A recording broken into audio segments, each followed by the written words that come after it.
వీర రాఘవరెడ్డి ఎవరు అనేది కూడా జనాలకు ఎక్కువగా తెలియదు వాస్తవంగా చెప్పాలంటే. కేవలం హిందుత్వం కోసం పోరాడుతున్నారు అనే తెలుసు. మరి అప్పటి వరకు హిందుత్వం కోసం పోరాడుతున్న వీర రాఘవరెడ్డి గారు ఇప్పుడు ఈ రంగరాజన్ గారి ఇష్యూ బయటకు వచ్చిన తర్వాత, జైలుకి వెళ్ళి వచ్చిన తర్వాత ఇప్పుడు రౌడీ అనుకోవాలా, లేకపోతే హిందువుల తరఫున పోరాడుతున్న ఒక మంచి వ్యక్తి అనుకోవాలా? అమ్మా ఇప్పుడు ఎవరైనా వారి గురించి వారిని చెప్పుకోమంటే మంచి డబ్బా కొట్టుకుంటారమ్మా. ఎవరైనా సరే నేను మంచోడినే చెప్తారు. అది మంచా చెడా, ధర్మమా అధర్మమా కాలం చెప్తుందమ్మా. కాలం అంతే. ఇప్పుడు మీతో పాటు నిన్న నలుగురు ఉన్నారు, వాళ్ళకు గాయాలయ్యాయి. మరి దాంట్లో ఒక ఆయనకి రవికుమార్ అని ఆయనకి అయినాయి. ఇప్పుడు ఎక్కడ ఉన్నారు, ఎలా ఉంది తన పరిస్థితి? ఆయన ఇక్కడ ఆసిఫ్ నగర్ లో ఉంటారమ్మా.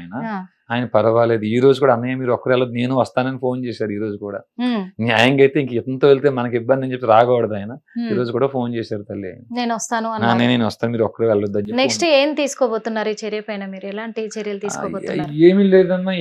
ఎప్పటికీ మనం ఈ శ్వాస వదిలే లోపు ఈ గోత్రాల ప్రకారంగా మన అందరూ బంధువులమే. బ్రాహ్మణ క్షత్రియ వైశ్య శూద్ర మనందరూ ఒక తల్లి పిల్లలమే. ఆర్యులు వేరే, శూద్రులు వేరే కాదు. ఈ నలుగురు చతుర్వర్ణాల వారు ఒక తల్లి పిల్లలు.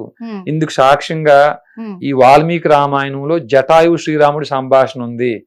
ఇంకా సాక్ష్యంగా మన గోత్రాలు ఒకటే అని తెలియజేసి మనందరి బంధుత్వం తెలియజేస్తూ ఆలయాల్లో ఉండే అర్చక పురోహితులు, మఠాధిపతులు, పీఠాధిపతులు, ప్రవచనకారులు గతంలో మనకి ఎంత అన్యాయం జరిగింది, భవిష్యత్తులో మరి వారి ప్లాన్ ఏమో 2040-2047 కల్లా ఈ దేశాన్ని ఇస్లాం దేశం చేస్తామంటున్నారు.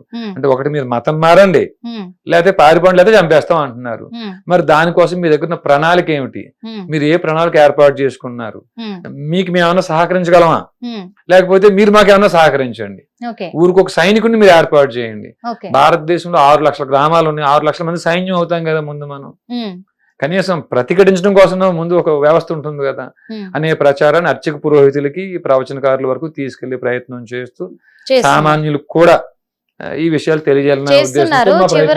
చివరిగా ఏంటి అంటే ఒకటే మాట అడగదలుచుకున్నానండి. ఎందుకంటే రంగరాజన్ గారి పైన మీరు ఎవరు నమ్మలేని వ్యాఖ్యలు చేస్తూ ఉన్నారు. ఇప్పుడు అవి నిజంగా ఒకవేళ అవాస్తవం అని తేలితే గనక, అందులో సత్యం లేదు, అది నిజం కాదు వీళ్ళు చెప్పేది కూడా, ఎందుకంటే తన మీద దాడి చేశారు, వీళ్ళు తప్పించుకోవడానికి ఒకవేళ అబద్ధపు ప్రచారం చేస్తురు అని తేలినట్టయితే మీరు క్షమాపణ చెప్పగలరా? అమ్మా ఏ మాత్రం అనుమానం లేకుండా కాళ్ళు పట్టుకుని క్షమాపణ చెప్తాను తల్లి.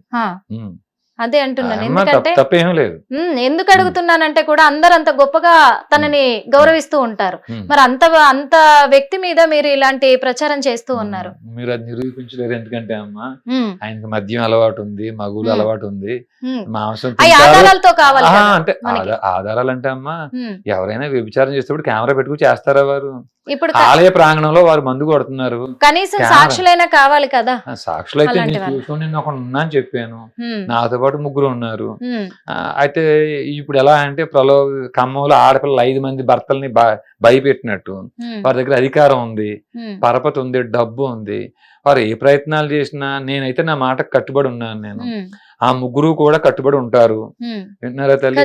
రెండోది, వారింట్లో పనిచేసిన వ్యక్తే బయటకు వచ్చి ఇప్పుడు చెప్తున్నాడు. ఆయన ఇంకా ఇబ్బంది అనిపిస్తే ఆ పనిచేసిన వ్యక్తికి, మాకు రంగరాజన్ గారికి నార్కో అనాలిసిస్ టెస్ట్ గాని, లై డిటెక్టర్ గాని మీ స్టూడియో ముందు పెట్టండి, నాకైతే అభ్యంతరం ఏమీ లేదు. ఖచ్చితంగా ఇబ్బంది లేదు తల్లి.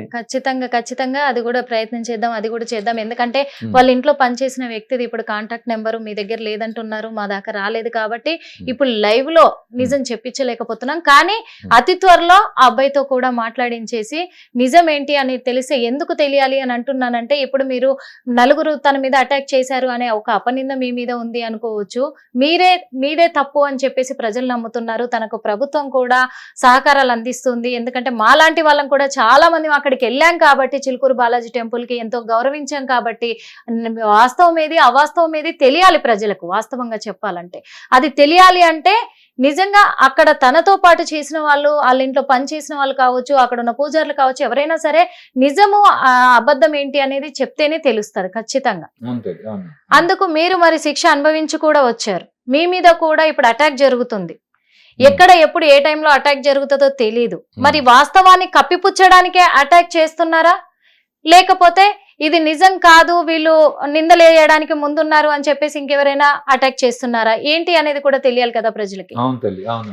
ఆ విషయంలోనే అంటున్నాను. అందుకని చెప్పేసి మీరు ఎప్పుడైనా కానీ ఇప్పుడు మా హిట్ టీవీ ద్వారా అడుగుతున్నాను రాఘవరెడ్డి గారు, ఎందుకు అడుగుతున్నానంటే ఎప్పుడైనా ఆ సాక్షుల్ని బయట పెట్టేటప్పుడు ఖచ్చితంగా వాళ్ళతో పాటు మీరు కూడా మాకు సహకరించాల్సి ఉంటది. ఖచ్చితంగా ఆ సహకారం మీ నుంచి ఉంటదని కూడా మేము ఆశిస్తున్నాము. Thank you so much.